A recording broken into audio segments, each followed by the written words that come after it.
ধর্ম আমার হাতের ময়লা, কর্ম আমার দাড়ি পাল্লা। যাদের কর্মই না তাদের ধর্ম আসলো কোন থেকে? কর্ম হইলো সমাজকর্ম। তোমরা করো পেট কর্ম, পেট কর্মের দাম নাই। বলদ গাদার জায়গা আবর্জনার স্তূপের ভিতরে। যেহেতু এরা অজাতের দল, রাক্ষস, এরা পেটের জন্য কাজ করে, কিন্তু এরা সমাজের জন্য কোনো কিছু করে না। এরা স্বার্থপর আর বেয়াদব। এদের সমাজটা নোংরা। এরা নিজের স্বার্থটাই আগে দেখে। এই জন্য বলেছি এই পৃথিবীটা মানুষের জন্য, অমানুষের জন্য নয়। আমি একদল প্রতারকের সাথে একা না পেরে অসুস্থ হইয়া আমি রাস্তাঘাটে কতগুলি উশৃঙ্খল কুকুরের সাথে পাগলামিতে লিপ্ত ছিলাম। কিন্তু কি করব, আমি একজন স্বাধীন প্রতীক। আমার কোনো ধর্ম নাই, বা আমি কোনো ধর্মেরও অনুসারী না।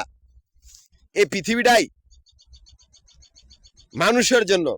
মানুষ ছাড়া এই পৃথিবীতে কেউ থাকতে পারবে না। স্বাধীন লোক সেই স্বাধীন কথাই বলতে পারে। স্বাধীন সেই উল্কাপিণ্ড যে নিজের শক্তিতে আঘাত করে যে কোনো বস্তুর উপরে। স্বাধীন ঘুরে বেড়ানো সেই ঘূর্ণিঝড়টা যে শূন্যের থেকে জন্ম হইয়া সবকিছুকে নিমেষেই ধ্বংস করে দেয়।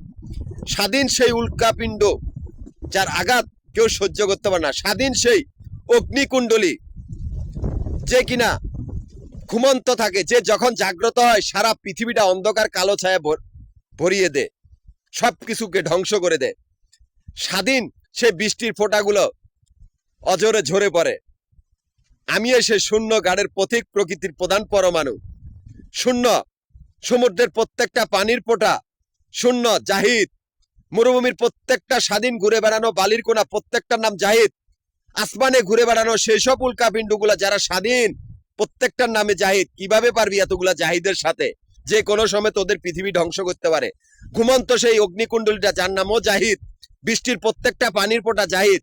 প্রকৃতি কুলের সাথে কোনো সময় মোকাবেলা দিতে নাই। প্রকৃতি স্বাধীন, বা মানুষের জন্য এই পৃথিবী তৈরি করা হয়েছে। এই পৃথিবী তৈরি করা হয়েছে মানুষের জন্য, কোনো অমানুষের জন্য না। অমানুষের জায়গা গোরস্থান। তোরাই সে ধ্বংস স্তূপের ভিত্তে পড়ে মরবি। পৃথিবীতে একমাত্র মানুষ থাকতে পারে। পৃথিবী মানুষ ছাড়া শোভা দেয় না।